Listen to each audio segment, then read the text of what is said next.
কবিতাৰ শিৰোনাম চকীদাৰ উপাখ্যান, কবি ভূপেন গগৈ।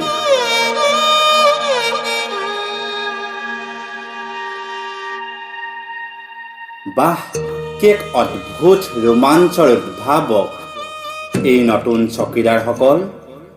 এই যে আপোনাৰ ঘৰ এখন আছে, কষ্টসাধ্য আয় ব্যয়ৰ সৰু ঘেৰ এটা আছে, নিজৰ বুলি কিছুমান সম্পদৰ আধাৰ আৰু অধিকাৰ আছে, আজিকালি চকীদাৰসকলৰ অনুমতি অবিহনে তাত আপোনাৰ প্ৰৱেশ নিষিদ্ধ।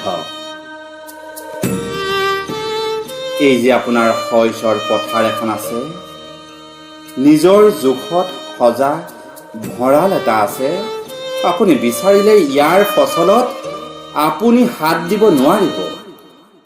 আপোনাৰ বেংক, আপোনাৰ বাকচ, আপোনাৰ ব্যৱসায়, আপোনাৰ ভৱিষ্যত, এনেকৈ জীৱনৰ সমস্ত লেনদেন চকীদাৰসকলৰ অদৃশ্য দৃশ্য হাতে নিয়ন্ত্ৰণ কৰিব।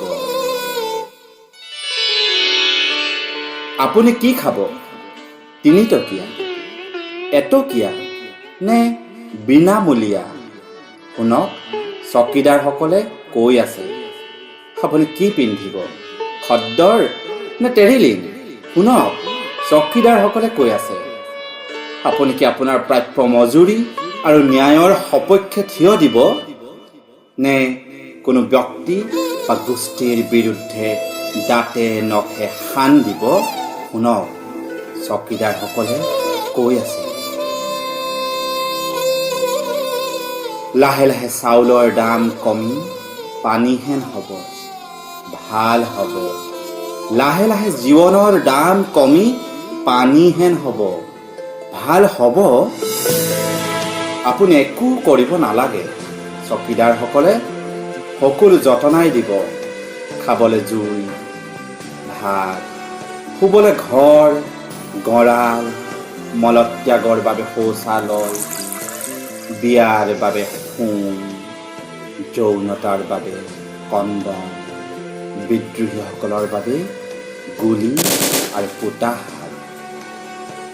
লাহে লাহে আপুনি হৈ উঠিব চকীদাৰসকলৰ প্ৰিয়তম ধূত আৰু ভোট বেংকৰ আধাৰ।